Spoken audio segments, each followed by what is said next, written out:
ஹல்லேலூயா, ஹல்லேலூயா. சரி, நான் இன்னைக்கு பைபிளில் அதிகமாக வாசிக்க போகிறேன், ஜனரலாக பேச போகிறேன் நான். சரியா, பேசலாமா? சரி. எல்லாம் நேற்றுக்கு நான் சொன்னேன், நான் யார் ஃபஸ்ட்டு பிறந்தநாள் கொண்டாடினது? பிதாவானவர் தான் ஃபஸ்ட்டு யாருடைய பிறந்தநாள் கொண்டாடினாரு? ஆமாம். அதுக்கப்புறம் தான் நீ என்ன பண்ணுற, பைபிளில் படிக்கிற தாவீது ஏரோது ராஜா கொண்டாடினா, அதை பண்ணா இதை பண்ணா அப்படின்னு. ஆனால் ஃபஸ்ட்டு பிறந்த நாள் அப்படின்னு கொண்டாடினது யார்? பிதாவாகிய தேவன். யாருக்காக கொண்டாடினாரு? இயேசுக்காக, தன் குமாரனுக்காக கொண்டாடினார். சரியா, நேற்று நான் பேசணும்னு நினைச்சல, ஒரு 2 வசனம் நான் வாசிச்சுட்டு நான் அது பண்ண போகிறேன். ஏன்னா ஆதியாகமம் 2:7 வசனம், தேவனாய கர்த்தர் மனுஷனை பூமியின் மண்ணினாலே உருவாக்கி ஜீவ சுவாசத்தை அவன் நாசியிலே ஊதினார்.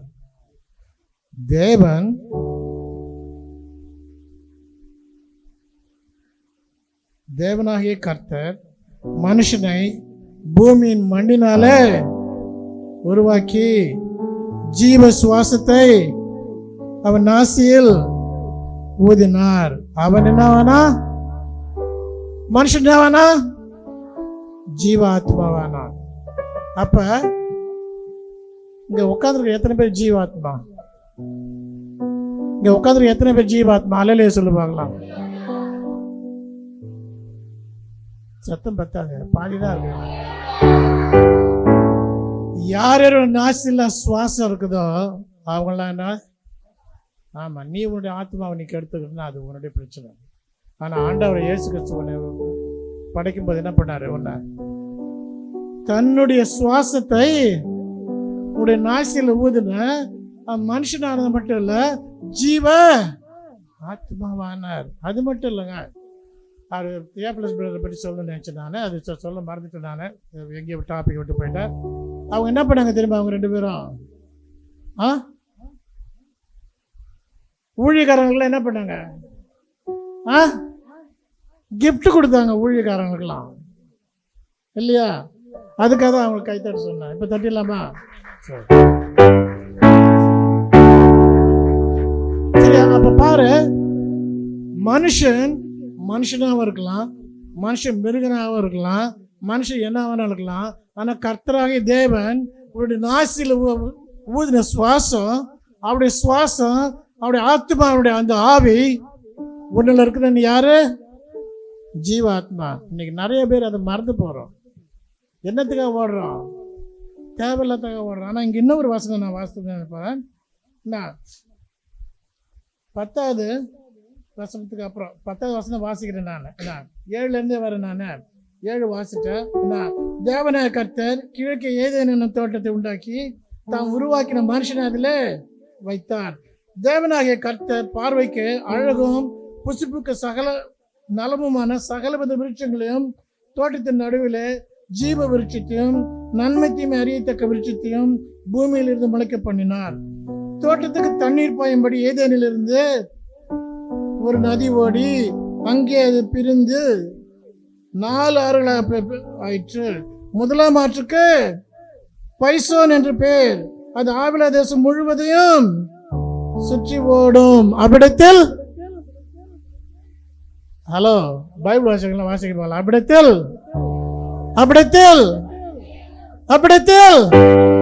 ஆமாங்க, ஆண்டவர் படைச்ச அந்த ஏதேன் வன தோட்டத்துல 4 ஆறு பிரிந்து ஓடுது. அந்த 6 ஓடுற இடத்துல என்ன விளையுது? இன்னைக்கு நாம் உளுந்து போட்டால் உளுந்து விளைய மாட்டேங்குது, எள்ளு போட்டால் எள்ளு விளைய மாட்டேங்குது. ஏன்னாக்கா அவருக்கு கொடுக்க வேண்டிய மதிப்பை கொடுக்கறதில்ல. அப்போ நீ கிறிஸ்தவனா இருக்கிறனாக்கா உன் வீட்டில் பொண்ணு இல்லை, உன் வீட்டில் சுகம் இல்லை, உன் இடத்துல சந்தோஷம் இல்லை, சமாதானம் இல்லை அப்படின்னா என்ன பண்ணுறீ? உன்னுடைய வீடு அந்த ஏதோன் வன தோட்டம் மாதிரி இல்லை, உன்னில் இருக்க ஆத்மாவும் என்னவா இருக்குது? ஜீவ ஆத்மாவா இல்ல. புரியுதா நான் சொல்றது? பாருங்க, நேற்று பார்த்தோம், அதே தான் கண்டினியூ பண்ண போறோம். கிறிஸ்துமஸ் கொண்டாடும் போது நாம் அதிசயமாக அற்புதமாக நினைத்து கூட பார்க்க முடியாத ஒரு பிறப்பை, நினைச்சு கூட பார்க்க முடியாத பிறப்பு. அது யாருடைய பிறப்பு? கிறிஸ்துவனுடைய பிறப்பு. இயேசு கிறிஸ்துவின் பிறப்பை கொண்டாடுகிறோம். சரியா? ஆதியாகமம் 1:1 நாம அப்பப்போ வாசிப்போம். என்ன வாசிப்போம்? ஆதியாகமம் 1:1.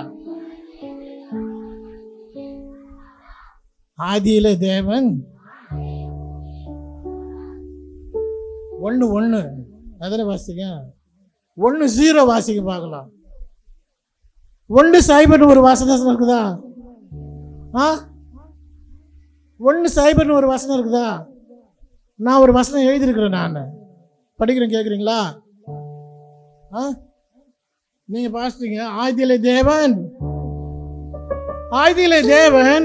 1000 ஆண்டுகளாக, லட்ச கோடி மில்லியன் ட்ரில்லியன் வருஷங்களாக இருக்கிறாராக இருந்தார். துவக்கமும் முடிவுமாக, முதலும் கடைசியுமாக, ஆல்பா ஒமேகாவாக இருந்தவரே என்னத்தை படைச்சாரு? வானத்தையும் பூமியும் படைச்சாரு. அவர் வானத்தையும் பூமியை படைத்தப்பட்டவங்க. வானத்தையும் பூமியும் படிச்சுட்டு அதுக்கப்புறம் என்ன பண்ணாரு? வெளிச்சம் உண்டாக அப்படின்னு சொன்னாரு. என்ன உண்டாகுன்னு சொன்னாரு?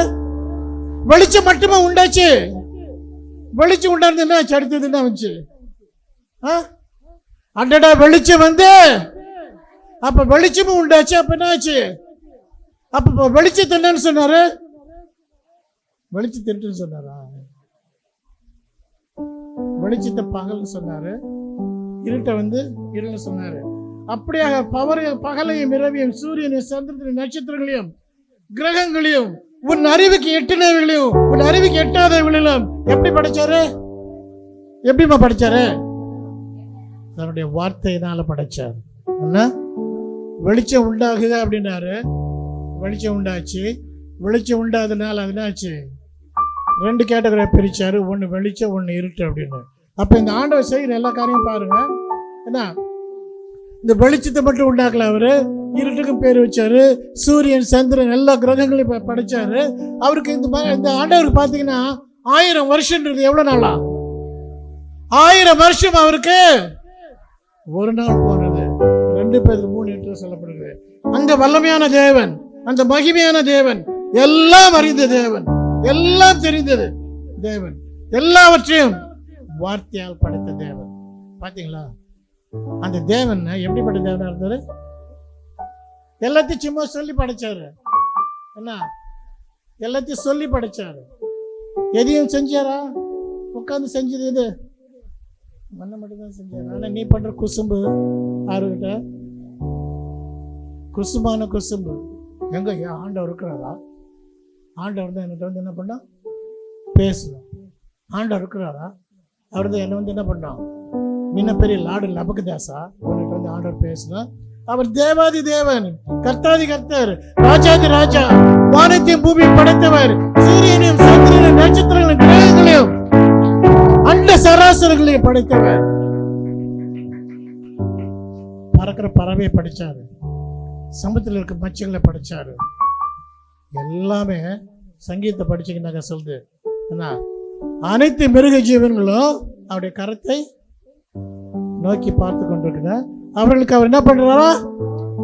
ஏற்ற காலத்துல ஆகாரத்தை தர. எப்ப கொடுக்குறாரா? அவரு பர்ஃபெக்ட் டைம்ல, பர்ஃபெக்ட் டைம்ல ஏற்ற காலத்துல அவர் தர ஆகாரத்தை தர தேவனாக்குறார். சரியா? அந்த தேவன் வல்லமையான தேவனுங்க. இங்க ஒரு ரொம்ப ஸ்பெஷலான காரியத்தை உங்களுக்கு பண்ணியிருக்கிறாரு. அதை கேட்கணும்னு யாரும் விரும்புறீங்களா? இவ்வளோ வல்லமை படைச்ச தேவன் என்ன?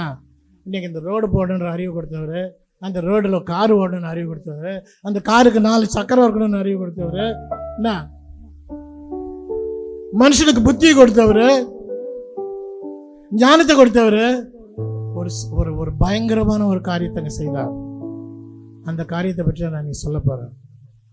பெரிய தேவன்ங்க, பெரிய தேவன். ஆதாம் ஏவலி படைச்சாரு, ஏதேன் தோட்டத்தை படைச்சாரு. அங்க பொண்ணு விளையுதுங்க. இன்னைக்கு எந்த வீட்ல, கிறிஸ்தவ வீட்டுல பொண்ணு விளையுதா? ஏங்க விளையல? ஏன் நீ ஆண்டவரை இயேசு கிறிஸ்துவை நம்புறது கிடையாது. அவர் கொடுப்பாரா கொடுக்க மாட்டாரா? ஞானத்தில் குறைவுள்ளவன் கேட்க கடவன். ஆனா கேட்டு என்ன பண்ணக்கூடாது? கொடுப்பாரா கொடுக்க மாட்டாரோன்னு நினைப்படக்கூடாது. சந்தேகப்படாம இருந்தா கிடைக்கும். அப்போ உனக்கு கிடைக்கல அப்படின்னு என்ன அர்த்தம்? உனக்கு தெரியும், எனக்கு முன்னாலே தெரியும் இந்த சாமி கொடுக்க மாட்டாருங்க. நீ முன்னாலே முடிவு பண்ணி அப்புறம் என்னதுக்கு உனக்கு? ஆனால் இங்கே பாருங்க, இந்த தேவன் வல்லமையான தேவன், மகிமையான தேவன், மகத்துவமான தேவன், எல்லாத்தையும் படைச்ச தேவன் ஒரு வல்லமையான பயங்கரமான காரியத்தை பண்ணார். அது என்ன தெரியுமா? என்னது? ஒரு சின்ன குழந்தைய வந்து பிறந்தாருங்க. ஒரு சின்ன குழந்தையா, ஒண்ணுமே செய்ய முடியாது. என்ன, அம்மாவோட வயிற்றிலிருந்து வெளியில வரும்போது வீல் வீல்னு கத்தும். ஏன்?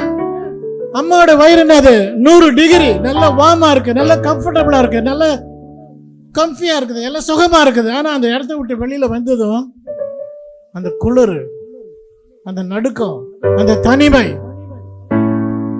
அந்த குழந்தை அழுகுற குழந்தையா இருக்குது. அந்த குழந்தையால என்ன பண்ண முடிய மாட்டேங்குது, தனக்குன்னு ஏதாவது செஞ்சுக்குமா?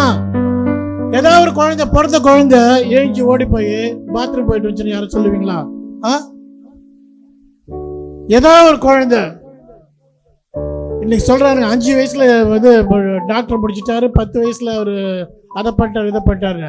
ஆனா எந்த பிள்ளையாவது பிறந்த குழந்தை எதாவது செய்ய முடிஞ்சா? ஆனா இந்த தேவன் பாருங்க, இவர் இந்த குழந்தை ஆகிறதுக்கு முன்னால அவரால் என்ன பண்ண முடிஞ்சு? இந்த உலகத்தையே, இந்த யூனிவர்ஸையே, இருக்கிற எல்லாவற்றையுமே படைக்க முடிஞ்சது. ஆனா அவர் எங்க குழந்தைய பிறக்கணும்? அவர் எங்க குழந்தைய பிறக்கணும்? எதுக்கு அவர் குழந்தைய பிறக்கணும்? உன்னாலதாயா, என்னாலதாயா, உன்னாலே என்னாலே அவர் என்ன பண்ணாரு? குழந்தைய பிறந்தாரு. குழந்தைய பிறந்து இந்த உலகத்துல வாழ்ந்தார். சரியா? தாயோட உதவி இல்லாத, தகப்பனோட உதவி இல்லாத ஒரு பரிதாபமான நிலைமை. ஒரு தேவன் இப்படி பிறக்கிறது, எந்த தேவனை அப்படி பிறந்திருக்காங்களா? சொல்லு, புராணம் படிக்கிறல்ல, ஏதோ ஒரு புராணத்துல இந்த தேவன் குழந்தைய பிறந்தாரு, உன் பாவத்தை தீர்த்தாரு, உனக்காக கஷ்டப்பட்டாரு, அவருக்கு இருந்த ஞானத்துல அவர் வந்து 12 வயசுல எல்லாரோடையும் டிஸ்கஸ் பண்ணாரு அப்படின்னு படிச்சிருக்கீங்களா? அப்ப பாருங்க, அந்த தேவன் ஒரு சக்தியற்ற, பலனற்ற, ஒரு பயனற்ற, சிந்தித்து செயல்பட முடியாத, தனக்கு தேவையானது கேட்டு வாங்க முடியாத ஒரு சிறு குழந்தையாக பிறந்தார். இந்த குழந்தையோட பிறப்பு, இந்த குழந்தை பிறப்பு எப்ப நடந்துச்சு? நேத்து பார்த்தோம். இருளிலே, இருட்டிலே, சாயங்கால நேரத்துல. அவருடைய பிறப்பு இருட்டில் நடந்திருக்குங்க. அவருடைய பிறப்பு இருளில் நடந்திருக்குங்க. அவருடைய பிறப்பு வேணா மாட்டுக்கொட்டையில நடந்திருக்கலாங்க. ஆனா இந்த பிறப்பே என்ன பண்ணிச்சா? இருள் என்னை மூடிக்கொண்டாலும் இரவு என்னை சுற்றி வெளிச்சமா இருக்கும். அவருடைய பிறப்பை பற்றி நம்ம யோசிக்கும் போது தேவதராஜ் சொல்றான், இருள் என்னை மூடிக்கொண்டாலும் இரவும் என்னை சுற்றி வெளிச்சமா இருக்கும். அப்ப இந்த தேவன் இருக்கிற இடம் எப்படி இருந்திருக்கும்? அன்னைக்கு நைட்டு நம்ம வாசிக்கிறோம், கர்த்தர் இயேசு கிறிஸ்து அவர் வந்த பிறகு நாமெல்லாம் சேர்ந்து ஒரு இடத்துல இருக்க போறோம். அந்த இடத்துல சூரியனும் கிடையாது, சந்திரனும் கிடையாது, சோலார் லைட்டும் கிடையாது, எலக்ட்ரிசிட்டி கிடையாது, ஜெனரேட்டர் கிடையாது, மோட்டர் கிடையாது, ஒரு மண்ணும் கிடையாது. அங்க என்ன இருக்க போகுது? தேவன் தாமே இந்த இடத்திற்கு ஒளியா இருக்க போகிறார். அவ்வளவு வல்லமையான தேவனுங்க, அவ்வளவு மகிமை பொருந்திய தேவனுங்க, அவ்வளவு மகத்துவமான தேவனுங்க. உனக்காகவும் எனக்காகவும் குழந்தையா பிறந்தார். குழந்தையா பிறந்தார். அவர் நினைச்சது என்ன பண்ணிக்கலாம்? அம்பானி வீட்டுல பிறந்திருக்கலாம்ல, அம்பானி வீட்டுல பிறந்திருக்கலாம், அதானி வீட்டுல பிறந்திருக்கலாம் இல்லையா? ஐயா ஸ்டாலின் வீட்டுல பிறந்திருக்கலாம், இல்ல ஐயா உதயநிதி வீட்டுல பிறந்திருக்கலாம் இல்லையா? ஆனா ஒரு எதுக்குமே மதிப்பில்லாத, எதுக்குமே ஒரு பிரயோஜனம் இல்லாத, எதுக்குமே அந்த பிள்ளையை பார்த்து, அந்த பெண் பிள்ளையை பார்த்து ஒரு சொல்றதுக்கு கிடையாது. எல்லாம் என்ன சொல்லுவாங்க, அது கொழுப்பு பிடிச்சி போய் 17 வயசுல பிள்ளை பெற்றது.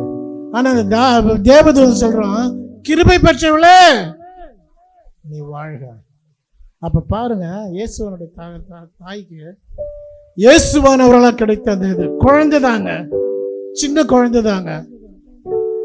அதுக்கு பால் குடி கூட தெரியாதுங்க, அவங்க அம்மா தான் கற்றுக் கொடுக்கணும். அதுக்கு ஒன்றும் பண்ண தெரியாதுங்க, பசிச்சு அழ தெரியுங்க. டைப்பர் வெட்டாருன்னா என்ன பண்ண தெரியும், அழ தெரியுங்க. அதை போல ஒரு தன்னால் முடியாத காரியத்தில் இருந்த அந்த பிள்ளை உன்னை சுற்றி வெளிச்சமாக இருக்க முடியாது. அந்த மாட்டுக்கொட்டையில் பிறந்தார். என்ன, அவருக்கு மறைவாக எதுவுமே கிடையாது. என்ன, இந்த இயேசு கிறிஸ்துவின் பிறப்பு, இந்த இயேசு கிறிஸ்துவின் பிறப்பு நீங்க எத்தனை பேர் அவர் நம்புறீங்களோ தெரியாது. இன்னைக்கு இந்த இயேசு கிறிஸ்துவின் பிறப்பு உன்னுடைய வாழ்க்கையில ஒரு சூரியன் உதிக்கிற மாதிரி.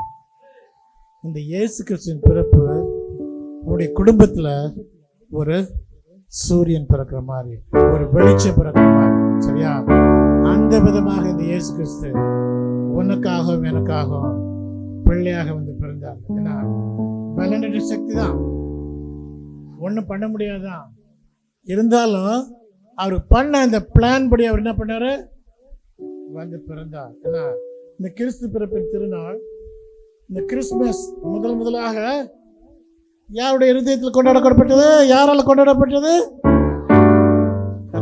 தேவனால. இன்னைக்கு எத்தனை பேர் இங்க கிறிஸ்துமஸ் கொண்டாடுறீங்க? இன்னைக்கு கிறிஸ்துமஸ் கொண்டாடுறவங்க அல்லலையே சொல்லுப்பாங்களா? எல்லாம் மாட்டிக்கிட்டீங்க. கிறிஸ்துமஸ் கொண்டாடுறீங்களா நீங்களா அல்லலையே சொல்லி? இந்த தேவன், தேவாதி தேவன் தன்னுடைய பிள்ளை இந்த உலகத்தில் பிறந்த போது முதலாக அவருடைய பிறந்த நாளை கொண்டாடினார். அந்த பிறந்த நாளை யாருக்காக கொடுத்தாரு? அந்த பிள்ளை யாருக்காக கொடுத்தாரு? யாருக்காக கொடுத்தாரு? இன்னைக்கு அவன் பிறந்த நாள் கிஃப்ட் வாங்குறான் இல்லையா? அவன் பிறந்த நாள் கிஃப்ட் வாங்குறான். இன்னைக்கு நான் போய் யார்கிட்டயும் சொல்லிவிட்டேன்னாக்கா எனக்கு பிறந்த நாள் அப்படி சொன்னா எல்லாரும் என்ன பண்றாங்க, அடிச்சு பிடிச்சி கிஃப்ட் வாங்கிட்டு வராங்க. கிஃப்ட் வாங்கிட்டு வந்து எனக்கு தான் கொடுப்பாங்க, எனக்கு தான் ஏன் கொடுப்பாங்க என் பிறந்த நாள்ல? ஆனா இந்த தேவன் பாரு, பிறந்த நாள் கொண்டாடுறாரு. கிஃப்ட் யாரு கொடுத்துருக்கிறாரு? கிஃப்ட் யாருக்குப்பா கொடுத்துருக்கிறாரு? அதுதாங்க இந்த தேவனுடைய ஸ்பெஷாலிட்டி. அவர் பிறந்தாரு,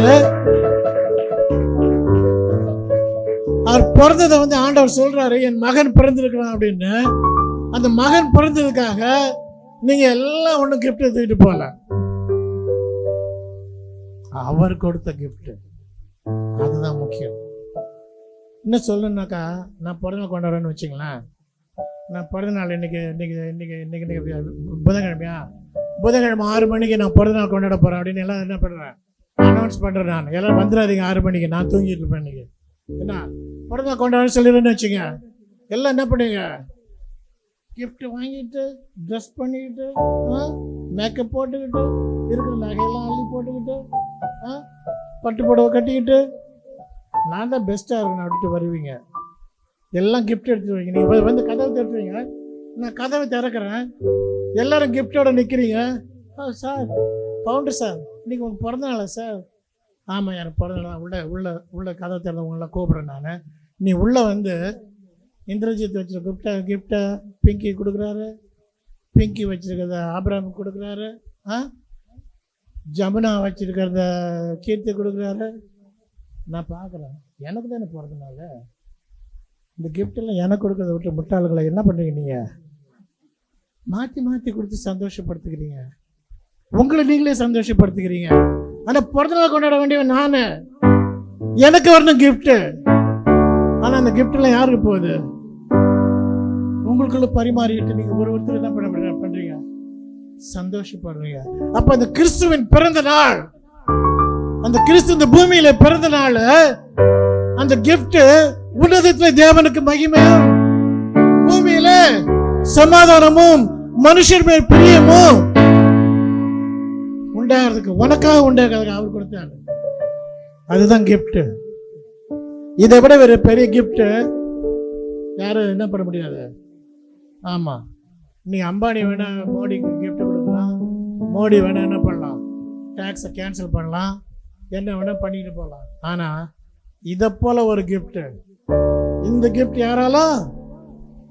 அப்ப இந்த கிஃப்ட் உங்களுக்கு யார் கொடுத்துருக்கிறது? பிதா கொடுத்துருக்கிறாரு. இந்த கிஃப்ட் நீ வாங்கிட்டியா? நீ வாங்கியிருக்கிய உன் வாழ்க்கையில? இல்ல, இங்க யாரும் வாங்கின மாதிரி தெரியல. யாரு வாங்கியிருக்கிய சொல்ல பார்க்கலாம், அல்லேலூயா சொல்ல பார்க்கலாம். அப்ப நீ இந்த கிஃப்ட வாங்கியிருக்கனாக்கா நீ நன்றி சொல்ல வேண்டிய ஒரு ஒரு ஒரு ஒருத்தர் இருக்கிறார். அது யாரு? யாருயா? யாருமா? சொல்லிருக்கியா? இதுவரைக்கும் உன் மனசை தொட்டு உன் மனசாட்சிக்கு விரோதம் சொல்லு. இத போல ஒரு கிஃப்ட் எனக்கு கிடைச்சிருக்குது. ஆனா இதை கொடுத்த தேவனுக்கு நான் என்னைக்காவது ஆண்டவரே ஏசாமிக்காக எனக்கு நான் நன்றி சொல்றேன். ஏன்னா இந்த ஏசாமி இல்லைன்னாக்கா என்ன போல ஒரு பரிதபிக்கக்கூடிய ஜென்மம் வேற எதுவுமே கிடையாது. இந்த ஏசாமி பிறந்ததுனால எனக்கு கிடைச்ச சமாதானம், சந்தோஷம், ஆசீர்வாதம் இதெல்லாம் என்னது அதிகம், ஆச்சரியம். அப்ப இன்னைக்கு எத்தனை பேர் அந்த தேவனுக்கு தேங்க்ஸ் சொல்ல போறீங்க? என்ன 4 பேர் தானா? பிரியாணி வந்துட்டு இருக்குது, பிரியாணி வந்துட்டு இருக்குது. இப்ப சொல்லு பார்க்கலாம். அல்லேலூயா. இப்பதான் கீர்த்திக்கே சத்தம் வருது. ஸ்டைல பரவாயில்ல. சரி, அப்ப பாருங்க, அவர் இந்த கிறிஸ்துமஸ் நாளில, இந்த கிறிஸ்துமஸ் தினத்துல உனக்கு கொடுத்த கிஃப்டுக்காக நீ அவருக்கு ஒரு மண்ணு கொடுக்கல, இருதயத்தை கூட கொடுக்கல, இன்னும் உனக்கு விசுவாசம் கூட இன்னும் சரியா இல்லை. ஆனா அவர் உனக்காக என்ன பண்ணார்? இந்த உலகத்துல 2024 வருஷத்துக்கு முன்பாகவே அவர் மகனை உனக்காக கிஃப்டா கொடுத்துருக்கிறாரு. அப்ப அந்த கிஃப்ட் நீ வாங்கிட்ட அப்படின்னாக்கா நீ என்ன பண்ணணும்? அவருக்கு அந்த நன்றி சொல்லாத நன்றி கிட்ட மக்களா நம்ம இருந்தோம்னாக்கா நீ அந்த கிஃப்ட் வாங்கினதுக்கு பிரயோஜனம் கிடையாது. அந்த கிஃப்ட் வாங்கினதுக்கு பிரயோஜனம் கிடையாது. அந்த கிஃப்ட் உன்னை வந்து சேரலன்னு அர்த்தம். அப்ப நீ என்ன பண்ண வேண்டியிருக்கு? இன்னைக்கு பிதாவாகிய தேவனுக்கு கொடுத்த கிஃப்டுக்காக, அந்த ஆசீர்வாதத்துக்காக, அந்த அளவற்ற இரக்கத்துக்காக, கிருபைக்காக நீ என்ன பண்ணணும்? நன்றி சொல்லலாம். சொல்லாமா? முட்டி போடலாமா? எல்லாம் முட்டி போடு. பாருங்க, இந்த கிஃப்டை பற்றி பேசும்போது என்ன, அந்த தேவனோட நம்ம ஒப்புரவாகணும். என்ன, அந்த பிதாவாகிய தேவன் நமக்குன்னு கொடுத்த அந்த கிஃப்ட், அதை நம்ம என்னைக்கு அனுபவிக்கிறதா இருக்கணும். அதுக்காக நம்ம என்னைக்கு நன்றி சொல்லுறதா இருக்கணும். அந்த இதை என்ன, அந்த கிஃப்ட் என்ன பண்ணணும்? ஒவ்வொரு நாளும் நீ மற்றவர்களுக்கு கொடுக்கணும். அதுதான் கர்த்தராகிய இயேசு கிறிஸ்துவை நீ ஏற்றுக்கொண்டதுக்கான இது. இயேசு சுவாமி என்னால ஒரு பாட்டு எனக்கு ஞாபகம் வருது. இயேசு என்றதுமே எனக்கோர் இன்பம் பிறக்குதம்மா, காசினி எல்லாவர் போ இதுவரை கண்டதும் இல்லையம்மா, அம்மம்மா காசினி இல்லையவர் போ இதுவரை கண்டதும் இல்லையம்மா. பேசத் தொடங்கினாலோ பேச்செல்லாம் பேரின்பம் சொட்டுதம்மா, பார்க்கத் தொடங்கினாலோ பார்வையெல்லாம் பாவிகள் மேலையம்மா, அம்மம்மா பார்க்கத் தொடங்கினாலோ பார்வையெல்லாம் பாவிகள் மேலையம்மா. இயேசு என்றதுமே எனக்கோர் இன்பம் பிறக்குதம்மா, காசினி எல்லாவர் போ இதுவரை கண்டதும் இல்லையம்மா, அம்மம்மா காசினி எல்லாவர் போ இதுவரை கண்டதும் இல்லையம்மா. குஷ்டரோகி அவனை பார்த்தாலே கூசாமல் தொட்டாரம்மா, குஷ்டரோகி அவனை பார்த்ததும் கூசாமல் தொட்டாரம்மா. கஷ்டப்படுவோரை நோக்கி கண்ணீர் வடித்தாரம்மா. கஷ்டப்படுவோரை நோக்கி கண்ணீர் வடித்தாரம்மா. இயேசு என்றதுமே எனக்கோர் இன்பம் பிறக்குதம்மா. காசினியில் அவர் போ இதுவரை கண்டதும் இல்லையம்மா. அம்மம்மா காசினியில் அவர் போ இதுவரை கண்டதும் இல்லையம்மா. ஆமாங்க, கண்ணு மூடுங்க, கண்ணு மூடுங்க, பேசாதீங்க.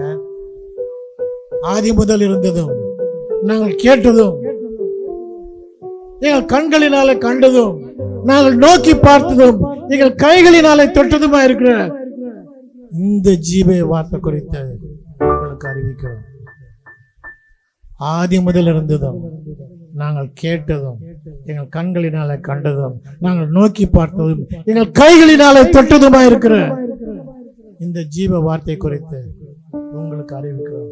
அந்த வார்த்தை மாமிசமாகி கிருபையினாலும் சத்தியத்தினாலும் நிறைந்தவராய் நமக்குள்ளே வாசம் பண்ணுகிறார். அவருடைய மகிமையை கண்டோம், அவருடைய மகிமையை நாங்கள் கண்டோம். அவருடைய மகிமை அது பிதாவுக்கு ஒரே குமாரனான அவருடைய மனுஷ மகிமைக்கு ஏற்ற மகிமையாக இருந்தது. அவருடைய மகிமையை நாங்கள் கண்டகையா, அவருடைய மகிமையை நாங்கள் ஃபீல் பண்ண அந்த மகிமை பிதாவுக்கு ஒரே பேரான குமாருடைய மகிமைக்கு ஏற்ற மகிமையா இருந்தது. அப்ப அவர் யாரு? பிதாவுடைய ஒரே குமாரன். கிறிஸ்துமஸ் இன்னைக்கு நீ கொண்டாடுறனாக்கா இந்த இயேசுசாமி உனக்கு ஆண்டவர் கொடுத்ததுக்காக நீ நன்றி சொல்லலைன்னா உனக்கு என்ன கிடையாது. உனக்கு அந்த நன்றி விசுவாசம் உன் வாழ்க்கையில கிடையாது. நன்றி சொல்லி உம்மை பாட வந்தோம் வார்த்தையினால். நன்றி சொல்லி உம்மை பாட வந்தோம் வார்த்தையினால். உம்மை நீ சொன்னதெல்லாம் வரங்களினால் என்று நிறைவேற்றினீர். நீ சொன்னதெல்லாம் வரங்களினால் என்று நிறைவேற்றினீர். நன்றி நன்றி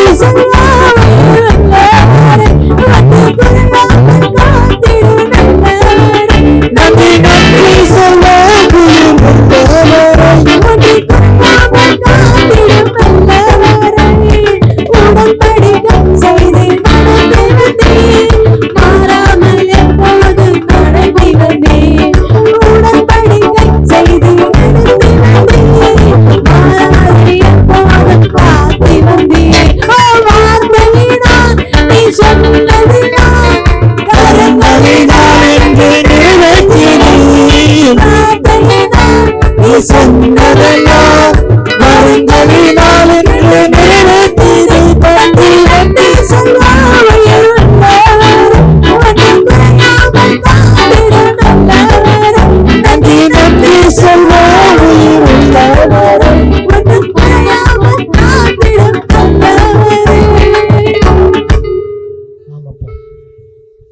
நன்றி சொல்ல. என்ன சுவாமி, இந்த உலகத்துல யாரு பிள்ளைய பெற்று பலி கொடுக்கறது இல்ல. அன்னாள் பிள்ளை பெத்தா சாமுவேல உம்முடைய ஊழியத்தை கொண்டாந்து விட்டான். யோவான் ஸ்நானனை எலிசபெத் பெற்றாள். வனாந்தத்தில் கூத்து போடுற சத்தமாக வனாந்தத்தில் கொண்டு போய் விட்டான். நியாயாதிபதிகளை உருவாக்கினேன், ராஜாக்களை உருவாக்கினேன், எல்லாத்தையும் மற்ற ஆளதானே உருவாக்கினேன். ஆனா நீர் பெற்ற பிள்ளை சுவாமி, நீர் எங்களுக்காக கொடுத்த கர்த்தர் இயேசு கிறிஸ்து சுவாமி, எங்கள் பாவங்களை மன்னிப்பதற்காக சுவாமி, எங்களை ரட்சிப்பதற்காக சுவாமி, ரட்சிப்பதற்காக இந்த உலகத்தில் இருக்கிற ஒரே தகுதி ஒரே தேவன் நீர் ஒருவர் தான் ஆண்டவர். உம்மை நம்புகிறோம், உம்மை விசுவாசிக்கிறோம். இத நேரத்துல சுவாமி உமக்கு நன்றி சொல்லுகிறோம் சுவாமி. இத போல ஒரு பெரிய கிறிஸ்துமஸ் கிஃப்ட், இத போல ஒரு பெரிய பிறந்தநாள் கிஃப்ட் நீர் எங்களுக்கு கொடுத்திருக்கிறீரு. கிஃப்ட நீர் எங்களுக்காக கொடுத்து உங்களுடைய பிள்ளைக்கு கூட கொடுக்கல சுவாமி. அவரை நீர் என்ன பண்ணிரு, எனக்காக கல்லெறியறதுக்கு அவர் ஓடுனாங்க, கண்ணாமண்ணான்னு திட்டுனாங்க, பேசுனாங்க. நீ தேவனுடைய குமாரனே ஆனால் கீழே இறங்கி வா, உன்னை ரட்சித்துக்க எங்களையும் ரட்சித்துக்க. ரட்சிக்கிறதுக்காக உங்களுடைய கை குறுகி போகவில்லை ஆண்டவரே. இருந்தாலும் அதெல்லாம் நீ பொறுத்துக்கிட்டு இருந்த. அடி செம அடி, முதுகை பிச்சு எடுத்துட்டாங்க, முதுகுல தோலே இல்லை. இதுக்காக நீர் எங்களுக்கு கிஃப்ட் கொடுத்தீராண்டவரே. நீர் கொடுத்த கிஃப்ட பாத்தீங்களா? சிலுவை மரம் உடம்பு பூரா கிழிஞ்சு போச்சு, ஒரு இடத்துல ஒரு தோல் ஒட்டி இல்ல. இருந்தாலும் அந்த முதுகுல அந்த மரத்தை தூக்கிட்டு போற எங்களுக்காக எவ்வளவாக நீர் கொடுத்த அந்த அன்பு அவர்ல இருந்ததுன்னா அதை அவர் பண்ணிருப்பார், செய்திருப்பார். அதற்காக அவங்க நன்றி சொல்றாங்க. வேற யாருக்கும் நாங்க நன்றி சொல்ல முடியாது சுவாமி. அன்றைக்கு சமாரிய ஸ்திரீட்ட சொன்னாங்க சுவாமி, நீ சொன்னதுனால இல்ல, நாங்கள் பார்த்தோம், நாங்கள் விசுவாசிக்கிறோம். இன்னைக்கு இங்க யார் யாரெல்லாம் பாக்குறாங்களோ, இங்க யார் யாரெல்லாம் இதை உணர்றாங்களோ, இது யார் யாரெல்லாம் விசுவாசிக்கிறாங்களோ அவர்களுக்கு இந்த பிறந்தநாளின் சந்தோஷம், உன்னுடைய பிறந்தநாளின் சந்தோஷம், உன்னுடைய பிள்ளையின் பிறந்தநாளின் சந்தோஷம். ஆதியிலே வானத்தையும் பூமி படைத்தது, ஆதியிலே அனாதியாய் என்றும் இருந்த தேவன், இருக்கிறவராக இன்றைக்கும் இருக்கிற தேவனா இருக்கிறீர்கள். ஒருவருக்கு தான் சுவாமிங்களால் நன்றி சொல்ல முடியும். வந்துட்டு ஒவ்வொரு ஆசிர்வதியும் இந்த பிள்ளைகள் இந்த சத்தத்தை கேட்டு அதை தங்கள் காதுகளில் ஏற்றுக்கொண்டு மனதில் ஏற்றுக்கொண்டு அதன்படி நடக்கத்தக்கதாக, அதை யோசிக்கத்தக்கதாக நல்ல புத்தியும் ஞானத்தை தந்து இவளை ஆசீர்வதித்து வழிநடத்தி விடும் என்று எங்கள் அருமையானவர் இயேசு கிறிஸ்து மூலமாக வேண்டிக் கொள்கிறோம் பிதாவே. ஆமென். ஹல்லேலூயா, ஹல்லேலூயா, ஹல்லேலூயா. எல்லாரும் உட்காருவோம். இப்ப திருவிருந்து நேரம்.